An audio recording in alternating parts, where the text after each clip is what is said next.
জগন্নাথ মন্দিরের একজন কর্মকর্তা লক্ষ্মীধর পূজা পান্ডা রসগোল্লার বিষয়ে মন্দিরের প্রশাসনের পক্ষ থেকে বক্তব্য রাখার জন্য পরিচিত। তিনি বলেন যে এই রীতি 12 শতক থেকে মানা হয়ে আসছে যখন মন্দির তৈরি হয়েছিল। তিনি বলেন যে 18 শতকে শরৎচন্দ্র মহাপাত্রের লেখা নীলাদ্রি মহোদয়াতে এই নিয়মের কথা বলা আছে।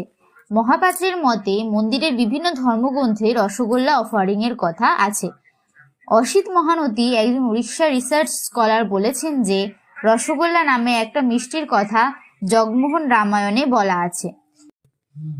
বলরাম দাস 15 শতকে লিখেছিলেন। এই রসগোল্লা ছাড়াও আরো অনেক মিষ্টির কথা তাতে লেখা ছিল, ছানাপুরি, ছানা লাড্ডু, রসবলি।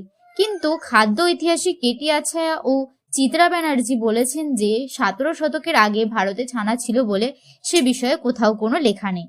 দুধের তৈরি মিষ্টি বেশিরভাগ খোয়া দিয়ে তৈরি হতো। তারপর পর্তুগিজ এসে প্রথম ছানার সাথে ভারতীয়দের পরিচয় করায়। তাই এটা সম্ভব নয় যে 12 শতকে জগন্নাথ মন্দিরে ছানার কোনো মিষ্টি ঠাকুরকে দেওয়া হতো।